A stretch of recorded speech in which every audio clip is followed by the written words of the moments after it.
After adding RGB to my desk, it's time to test its reaction to games. That's right, I didn't spend hours of wiring just to have pretty lights. The Razer Chroma controller integrates with a library of games, syncing gameplay effects. Some games work great. This game is made for this desk. Others, seizure-inducing. It's just a flashbang. But there is nothing quite like being shot in-game and having your entire desk flash red. G'day, I'm Cam, and mate, since I posted that the knobs, buttons and switches were inspired by a desk that Teenage Engineering built for Swedish House Mafia, I've had an engineer that built that desk DM me with tips for the project, and Steve Angelo from Swedish House Mafia comment about the desk. You also asked me a lot of questions, like why didn't I use WLED, off-the-shelf products or different software? So I'm gonna cover those today whilst we check out the effects. Dude, your ideas blew my mind. How do you come up with this stuff? You know, like architects have those light up desks that they trace stuff on? I wanted to build something similar with RGB to put tech that I was filming onto, and then it was at the same time that I was designing the desk, and so I thought instead of building something separate that I've got to store somewhere in my room, I could just build it into the desk, and it's just like super easy because it's always out and ready to go. As for the gaming integration, I used to have a Corsair keyboard that would react to games. So if I was playing like The Division, if I took hits, it would go red. If I'd leveled up, it would flash like yellow. And I really enjoyed that immersion, like the extra layer of the gaming experience. So when I started building custom keyboards, like the one in front of me, it doesn't have any reactions from its RGB. Oh, goodness me. It's just static. And so that led to researching different RGB LED controllers. Oh yeah, boy. Why not use Nanoleaf products? It can mirror what's on screen, it can work with Razer Chroma stuff, easier and less cables. Yeah, off the shelf would be easier and there'll be less cables. However, I've got a Nanoleaf strip here. This is actually one they sent me start of the year. I haven't found a use for it yet. But it's got 30 LEDs per meter, opposed to the 60 that's in the desk. So it's a lot easier to see each LED. Also unaddressable, so every color, like each LED is the same color. Remember, this has an integrated chip, so I can segment and do the color rainbow wave effect.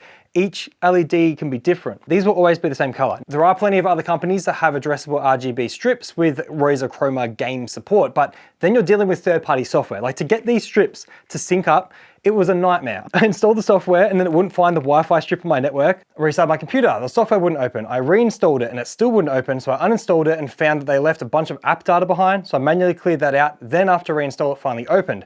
Under Entertainment, I found the Razer tab, but I couldn't toggle on the Chroma support. It had a banner saying to change the setting in Synapse. In Synapse, there was nothing for Nanoleaf. Until this morning, had another crack and actually found under select devices that the gray tick boxes are not ticks, and you actually click the gray tick and turn it into a green tick. That means yes. And now the strip reacts with the desk. It has that slight amount of lag because it is on Wi-Fi, but it works. Not all software is as glitchy though. I had the LifeX globe that I used for the room. The LifeX software detected the globe was on the same network as my computer and instantly appeared in Razer. Seriously good. About those speaker stands. Man, these are like one of my favorite things to have created. I had to learn Blender. It took like a month, and the 3D printing process wasn't straightforward because it's flexible filament and actually absorbs more vibrations than my foam speaker stands did. This is the second time I've come to my room and the stand had just crumbled under the speaker. This stand was actually almost 2 years old and it's just like degrading, like something's going on, maybe the window being open and moisture coming through, I don't know. Oh, I've made a mess. So I'll need to 3D print a new speaker stand. Whilst we're at it, my laptop stand no longer works because it's screwed into the base of my wooden desk. So let's modify my design to screw into the side of my new metal frame. Now, if you wanted to make custom stuff for your desk, but you don't have a 3D printer, then check out today's sponsor, PCBWay.com. Simply upload your file, select the material, color, and quality, and get an instant quote for it to be manufactured and shipped to you. They have PCB, CNC, and a range of advanced manufacturing methods to help you with your next project. Big thanks to PCBWay for sponsoring today's video. Whilst waiting for 3D print, a lot of you said probably would have been easier with WLED software. Yes. 100%. I wouldn't have had to make that janky ass cable with the single LED for the Razer box to detect the strip, and the cabling just so much simpler. Yeah, for sure. If you're thinking, Cam, what is WLED? Essentially, it's a web server that you can run on an ESP32 microcontroller. They're super cheap boards, and then that connects to an LED strip and sends out the RGB signals and effects.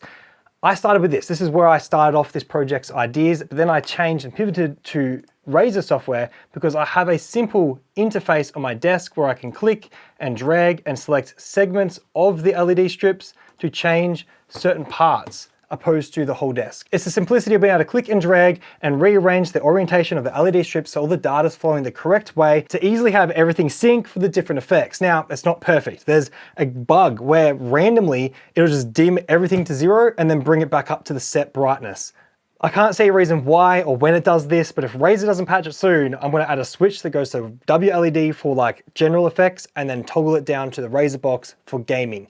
There are just so many variables with custom projects. Cool project. How are you preventing the scratches? That material scratches like hell and could be a major issue very quickly. Yeah, it does scratch like crazy.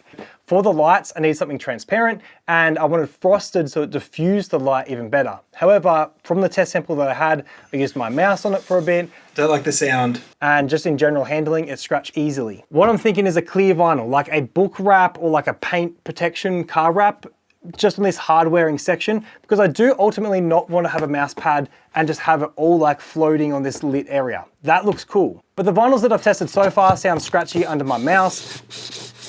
And so you would have seen my last video when I was in Taiwan at their massive tech shopping center. I went to the Razer store and picked up one of their mouse pads. So at least for now, I've got a mouse pad that matches the color of the metal a bit better. Quick one for you, mate. Get Signal RGB. Move away from Razer controller. I've got two Razer. As soon as I saw WLED and its Signal RGB integrations, you won't go back. Mate, that is such a spicy one. I had no idea that Signal RGB had added support for WLED. Just like Razer software, Signal RGB is software that lets games control the RGB of various devices. My Alienware Ultra Wide, the AW3824DW, is actually one of them. And so I actually plan to piggyback off the terminals at the back that connects to its RGB stand that I don't use and feed that into the desk. However, that would mean that it all had to be one color, couldn't do rainbow effects, and Signal RGB is subscription based. The cheapest plan equates to $39.96 US per year. That's 60 Australian dollars. I paid 70 for the Razer controller and I've seen it go cheaper since. And since there's no subscription fees to make my desk's lights change with Razer, I pivoted away from Signal RGB. Did I pick the right option? I don't know, dude. There's some games like Prices just blinks in your face like crazy the whole time. And when you put on like the invisibility cloak, it flashes even more. I can't even see my character on screen. But the whole room is just a freaking rave. It's the most non-stealth feeling lighting effects ever. And then some games like PUBG don't have a constant light, which is great. But then when you're looting, it like flashes. What is going on? It's a party in here. But it is cool when you heal health. Oh, energy drink makes the desk go blue. Dude, that Red Bull. And when you take damage. Dude, the red. So the desk turns red when you get shot, that's for sure. The best implementation that I've seen though is Apex Legends. General effects are dimmed down low so they're not distracting, but then when you're taking damage, it's bright red. I shouldn't have done a shield. This is cool. This is very dynamic. Good news, dude. All the parts for the first panel are ordered. That just did the reset. Goodness me. That's buttons, knobs, and plugs. Remember, we're going for spaceship vibes. If you want to miss that, hit subscribe down below. If you liked today's video, thumbs it, and then go check out parts 1 and 2 if you missed them, or some of my other DIY projects here, like my bass shaker chair. If there's explosions or engine rumble, I feel it. Thank you for watching. See ya.